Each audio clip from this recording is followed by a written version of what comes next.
நிகழும் ஸ்ரீ மங்களகரமான சோபகிருது ஆண்டு மார்ச் மாதம் 14ஆம் தேதி வியாழக்கிழமை அன்று சதுர்த்தி திதியில் பரணி நட்சத்திரத்தில் வைத்ருதி நாம யோகத்தில் சித்தயோகம் கூடிய நன்னாளில் இந்த மகத்தான பங்குனி மாதம் பிறக்கிறது. பிறக்கும் இந்த பங்குனி மாதத்தின் கிரக நிலைகளை பார்க்கும்போது மேசத்தில் குரு பகவானுடன் இணைகிறார் சந்திர பகவான். கன்னி ராசியில் கேது பகவானும் மகர ராசியில் செவ்வாய் பகவானும் உள்ளனர். சூரிய பகவான், புதன் பகவான், ராகு பகவான் மீன ராசியில் சஞ்சாரம் செய்கின்றனர். கும்பராசியில் சனி பகவானுடன் சுக்கிரன் உள்ளார். இம்மாத கிரக பெயர்ச்சி என எடுத்துக்கொண்டால் செவ்வாய் பகவான் மகரத்தில் இருந்து கும்பராசிக்கு பெயர்ச்சி அடைகிறார். சுக்கிர பகவான் கும்பத்தில் இருந்து மீனராசிக்கு பெயர்ச்சி அடைகிறார். சந்திர பகவானை பொறுத்தவரை மேசத்தில் ஆரம்பித்து 2.25 நாட்கள் வீதம் 12 ராசிகளை கடந்து ரிஷபத்தில் அமர்ந்து பலன்களை தரப்போகிறார். இம்மாத சிறப்பாக குரு பகவான் நீச நிலையில் இருந்து வக்ர நிலைக்கு மாறுகிறார். இதன் காரணமாக உச்ச பலன்களை அள்ளி தரப்போகிறார் குரு பகவான். இந்த கிரக அமைப்பினால் உங்கள் வாழ்வில் ஏற்படக்கூடிய சுப மற்றும் அசுப பலன்கள் என்ன என்பதனையும், அசுப பலன் ஏற்படுமாயின் ராசிக்காரர்கள் செய்ய வேண்டிய பரிகாரம் என்ன, வழிபட வேண்டிய தெய்வம், வழிபடும் முறை என்ன என்பதனை பற்றி விரிவாக காண்போம். பிறக்க போகும் இம்மாதம் உங்கள் வாழ்வில் வளமும் நலமும் செல்வ செழிப்பும் பெற்று வாழ்வின் உயரிய நிலையை அடைய எல்லாம் வல்ல எம்பெருமானை வேண்டி விரும்பி கேட்டுக்கொள்கிறேன். கும்பராசி அன்பர்களே, இந்த மாதம் தொழில் தொடர்பான விஷயங்களில் தீர ஆலோசித்து ஒரு முடிவுக்கு வருவீர்கள். பலராலும் செய்ய முடியாத காரியங்களை வெற்றிகரமாக முடிக்கும் நிலை வரலாம். பணவரத்து திருப்தி தரும். வழக்குகளில் சாதகமான போக்கு காணப்படும். தொழில் வியாபாரம் தொடர்பான அலைச்சல்கள் இருக்கும். வாடிக்கையாளர்களிடம் சாமர்த்தியமாக பேசுவதன் மூலம் வியாபாரம் வளர்ச்சி பெறும். அடுத்தவர்கள் கூறும் ஆலோசனைகளை ஏற்கும்போது கவனம் தேவை. அவற்றை ஆராய்ந்து பார்த்து செய்வது நல்லது. உத்தியோகஸ்தர்கள் கூடுதலாக உழைக்க வேண்டியிருக்கும். வேலைக்கு முயற்சி செய்பவர்களுக்கு வேலை கிடைக்கலாம். குடும்பத்தில் இருப்பவர்களால் கூடுதல் வருமானம் கிடைக்கும். முக்கிய நபர்களின் அறிமுகத்தால் நன்மைகள் உண்டாகும். கணவன் மனைவிக்கு இடையே சுமூகமான நிலை காணப்படும். பிள்ளைகளுக்காக கூடுதல் நேரம் செலவு செய்ய வேண்டியிருக்கும். பெண்களுக்கு பணவரத்து அதிகரிக்கும். எந்த ஒரு காரியமும் லாபகரமாய் நடந்து முடியும். செயல்திறன் கூடும்.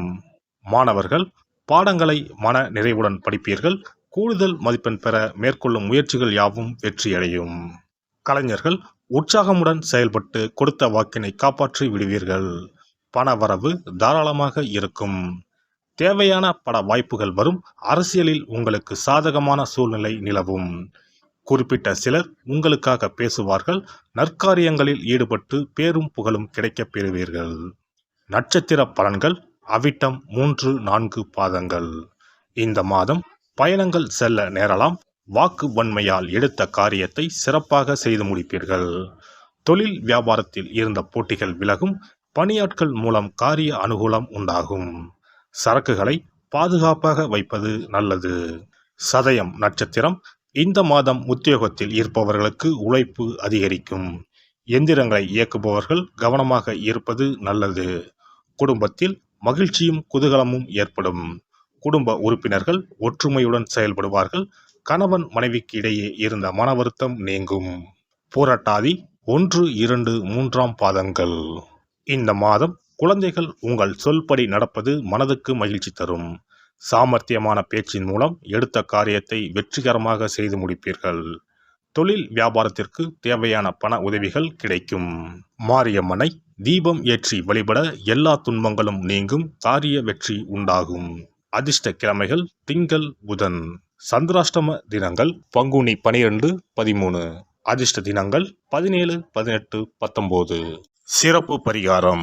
வாரந்தோறும் செவ்வாய்க்கிழமை அன்று வீட்டில் உள்ள முருகப்பெருமான் படத்தினை துடைத்து சந்தனம் குங்குமம் பொட்டு வைத்து சிகப்பு அரளிப்பூ கொண்டு அலங்காரம் செய்யுங்கள். ஒரு கண்ணாடி டம்ளரில் தண்ணீர் ஊற்றி ஒரு எலுமிச்சை பழம் சிறு வெட்டிவேர் போட்டு முருகன் படத்திற்கு முன் வைத்து விடுங்கள். ஒரு மா இலை எடுத்து காம்பு பகுதி முருகப்பெருமானை பார்த்தவாறு வையுங்கள்.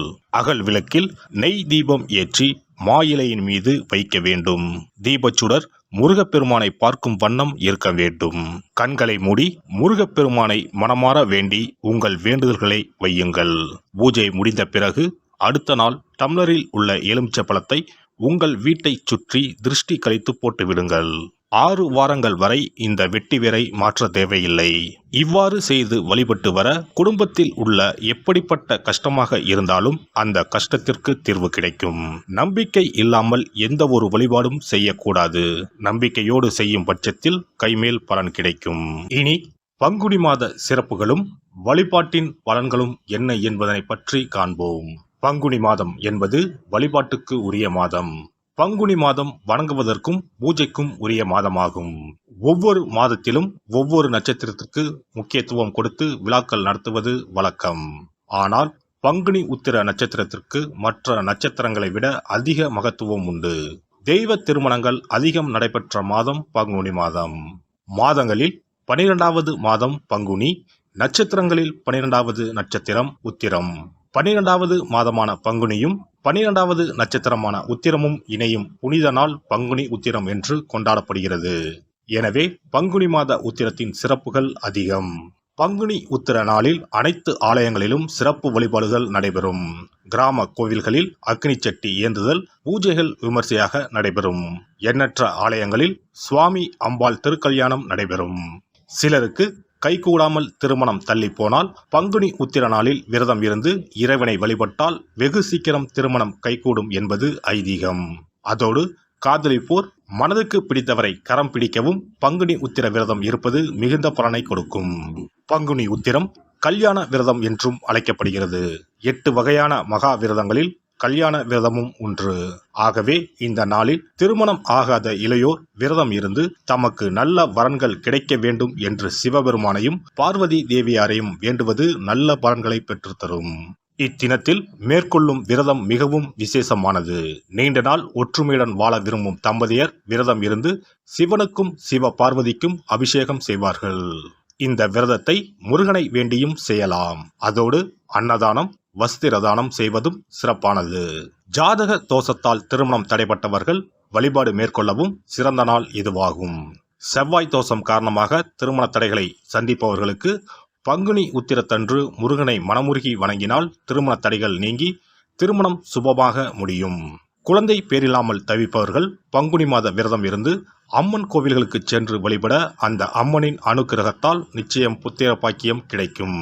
தொழில் மற்றும் வியாபாரங்களில் ஈடுபடுபவர்கள் தமிழ் வருடத்தின் கடைசி மாதமான பங்குனி மாத தினத்தில் திருஷ்டி பூசணிக்காய் வாங்கி உங்கள் வியாபார இடங்களை திருஷ்டி கழித்து அதற்குரிய நேரத்தில் உடைக்க வேண்டும். இப்படி செய்வதால் உங்களுக்கு இந்த ஆண்டு ஏற்பட்ட தோஷங்கள் அனைத்தும் நீங்கும். பங்குனி உத்திர நன்னாளில் நம்மால் முடிந்த அன்னதானங்களை செய்வது மிகுந்த புண்ணியம் தரும். எலுமிச்சை சாதம் அல்லது தயிர் சாதம் அல்லது சர்க்கரை பொங்கல் என அன்னதானம் செய்யலாம். அதேபோல் நம்மால் முடிந்த அளவுக்கு மஞ்சள், சரடு, குங்குமம், கண்ணாடி என மங்கள பொருட்களை பெண்களுக்கு வழங்குவது விசேஷ பலன்களை கொடுக்கும்.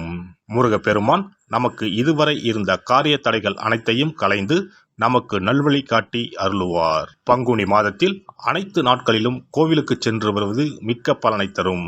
மேலும் செல்வ செழிப்புடன் வாழ்வதற்கு உதவும்.